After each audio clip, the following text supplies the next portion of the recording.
तो आपको महाकाव्य काल की जो बात हम बता रहे थे, वो भारतीय संस्कृति, भारतीय समाज पर उसका कितना गहरा प्रभाव पड़ा है। नेहरू जो है उस डिस्कवरी ऑफ इंडिया में बहुत अच्छे से उसका जिक्र करते हैं और बहुत श्रद्धा से करते हैं। मैं यहाँ ये कहना चाहूंगा, बहुत श्रद्धा से करते हैं। वो मानते हैं कि भारतीय समाज ने इन दो महाकाव्यों को जिया है। ये महाकाव्य नहीं है, इनको कभी किसी ने कविता नहीं माना, कभी इनको कभी कहानियां नहीं कहा, ये जीवन है। लोगों ने अपने जीवन में इनको सम्मिलित कर दिया और इतना सम्मिलित कर दिया कि आज राम मंदिर कितना बड़ा मुद्दा है, पूरा देश हिल जाता है उससे। कल जो हम बात कर रहे थे सभ्यता और संस्कृति की, उसमें संस्कृति वाला पक्ष कितना पीछे छूट जाता है, क्योंकि राम के चरित्र के आधार पर अपना चरित्र निर्माण करने की बात करने की कहें तो जो हमने एक गीत की 2 लाइन सुनाई थी कि रामायण पर्याप्त न पढ़ना, उस सांचे में डलना होगा, चले राम के पद चिन्हों पर अब इतिहास बदलना होगा। तो वो राम के पद चिन्हों पर चलने की बात कहें तो वो लोग कहेंगे ये तो फालतू बात कर रहे हो, हमको तो राम मंदिर चाहिए, पद चिन्हों वाली बात नहीं कर सकते। आप कहोगे कि रामायण के सांचे में डलो आप, तो आप कहोगे नहीं, हमको तो रामायण पढ़ना है, हम तो रामचरितमानस का पाठ करना चाहते हैं, हम तो चौपाई को गाना चाहते हैं, झूमना चाहते हैं, नाचना चाहते हैं। आप कह रहे हो उसको जीवन में धारण करो, बोले धारण नहीं करना है। ये दो अलग अलग पक्ष है और वो सरल प्रतीत होता है, तो ज्यादा भीड़ जो है उसी की तरफ जाती है, क्योंकि जीवन में धारण करना कठिन काम है। राम ने जितने कष्ट उठाए उतने कष्ट उठाने पड़ सकते हैं। पद का त्याग करना कितना मुश्किल काम है, सीट छोड़नी पड़ सकती। उन्होंने सिंहासन छोड़ा था भाई के लिए। विवाद होते समय में कितने लोग जो है अभी राम के पद चिन्हों पे चल के पिता के कथन को मानने को तैयार हैं। वो तो यही कहेंगे वचन दिया होगा, आपने दिया होगा, आपका झंझट है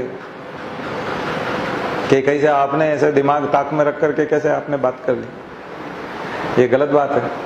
मेरी तरफ से आप जो है एश्योर कैसे कर सकते हैं, मुझसे पूछा था आपने, फिर मेरी जिम्मेदारी नहीं बनती।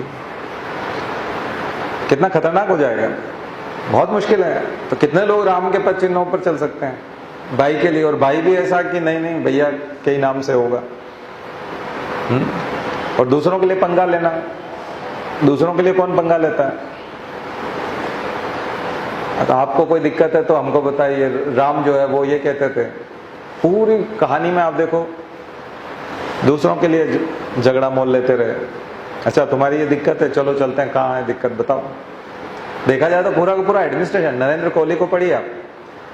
जितने लोग हिंदी मीडियम के हैं उनके लिए मैं रिकमेंड करता हूँ, हिंदी मीडियम वाले अभ्युदय पढ़िए, 2 खंड है अभ्युदय। पुराने लोग तो जानते हैं, नए लोगों के लिए बता रहे हैं। अभ्युदय डॉक्टर नरेंद्र कोहली। और महासमर महाभारत के लिए। महासमर दरअसल 6 महीने का प्रोजेक्ट है 6 महीने तक आप फिर कोई दूसरी चीज नहीं पढ़ पाएंगे। लेकिन जो हिंदी मीडियम रखना चाहते हैं और अभी फर्स्ट ईयर में है और 3 साल बाद 4 साल बाद परीक्षा देना चाहते हैं, वो महासमर खत्म कर लें। और एक बार आपने महासमर खत्म कर लिया तो समझ लिया 20% सिविल सर्विसेज की तैयारी हो चुकी है। महासमर इतना पावरफुल है, वो आपको सारे पक्ष जीवन के सामने लाके रख देगा, बहुत सारी समस्याएं भी सामने लाके रख देगा। रामायण जो लिखी है अभ्युदय के नाम से नरेंद्र कोहली ने, ऐसा लगता है कि अभी की समस्याओं, अभी की राष्ट्रीय अंतर्राष्ट्रीय समस्याओं को देख करके लिखी। अगर वहां पर बात हो रही है राक्षसों की, तो अभी जो समाज में बुरी शक्तियां हैं उनके लिए बात की जा रही है, और भगवान राम की जगह एडमिनिस्ट्रेटर को रखा जा रहा है, और गुरुकुल के आचार्य की जगह अभी के प्रिंसिपल्स को और शिक्षा संस्थाओं के प्रमुखों को रखा जा रहा है, और सिलेबस और पाठ्यक्रम तक की चर्चा की जा रही है उसमें। बड़ी विचित्र स्थिति है। और क्षेत्रीय सीमाओं की बात की जा रही है, तब पड़ोसी देशों से संबंध के बारे में बात की जा रही है। उनके जो वार्तालाप हैं आपसी, राम के, लक्ष्मण के, सीता के, और उनके प्रश्न हैं कि ये ऋषि लोग ऐसा क्यों कर रहे हैं, इन ऋषियों को तो ऐसा नहीं करना चाहिए। तो फिर राम जब उनको समझाते हैं कि ऋषि ऐसा इसलिए कर रहे हैं, फिर वो बोलते हैं कि ये जो है ये व्यक्ति ऐसा व्यवहार क्यों कर रहा है, तो घटनाओं के साथ वो व्यवहार बताए गए कि ये व्यक्ति इसलिए कर रहा है, ये अहंकारवश कर रहा है। शासक को कैसा होना चाहिए, प्रशासक को कैसा होना चाहिए, और शासन जो करने वाला व्यक्ति है उसकी योग्यता और उसको कितने लोगों की सहयोग लेना चाहिए, परामर्श कितने लोगों से करना चाहिए और क्यों करना चाहिए, उसको जब अहंकार आ जाता है तब जनता को क्या करना चाहिए, ये सारी बातें हैं। अब आपको अजीब, आपको पूरा का पूरा ऐसा लगेगा जैसे कंटेम्परेरी है। अभी जो चल रहा है पूरा का पूरा वही लिखा गया, और रामायण भी हो जाती है, क्योंकि राम घर से निकले, जंगल में गए, जंगल में जितने लोगों से मिले, कोई आदमी आया बोले मेरी पिटाई कर दी उन लोगों ने, मेरा देखो ये ब्लड निकल रहा है, मुझे बहुत बुरी तरीके से मारा। तो बोले कौन लोग हैं ये? बोले हमारी उपज का भी बहुत बड़ा हिस्सा ले जाते हैं। तो अभी के जो साहूकार हैं या जो प्राइवेट पैसा देते हैं किराए पे, रेंट उस पे चलाते हैं ब्याज पे, ये एक तरह से उन लोगों के लिए एक मैसेज है उसमें कि अच्छा वो हिंसा कर सकते हैं।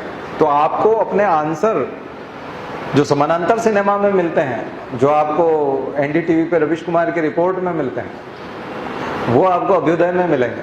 रविश कुमार की रिपोर्ट का मैं जिक्र इसलिए कर रहा हूं क्योंकि उनका इन चीजों के साथ सरोकार है।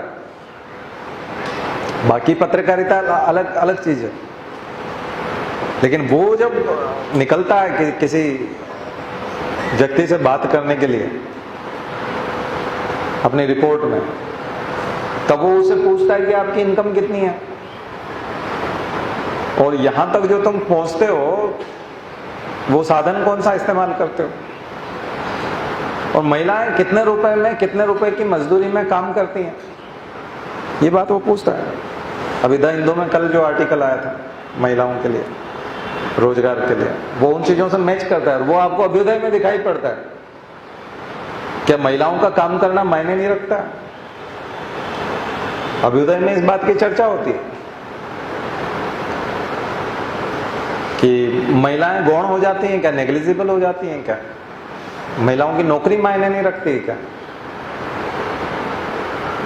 वो चीज वहां हो जाती है। इसलिए आप रामायण को अगर नरेंद्र कोहली के चश्मे से पढ़ोगे तो पूरा का पूरा आपका जीएस है, जनरल स्टडी है, अभ्युदय पढ़ के देखिएगा, गजब का। और पिक्चराइजेशन होता जाता है, आपको ऐसा लगता है कि राम अच्छा अब यहाँ आ गए, जंगल में आ गए, अपनी कुटिया में बैठे, वो पूरा माहौल बनाते हैं। उपन्यास है, वो नॉवेल है, और रामायण की गहरी समझ आएगी उसमें।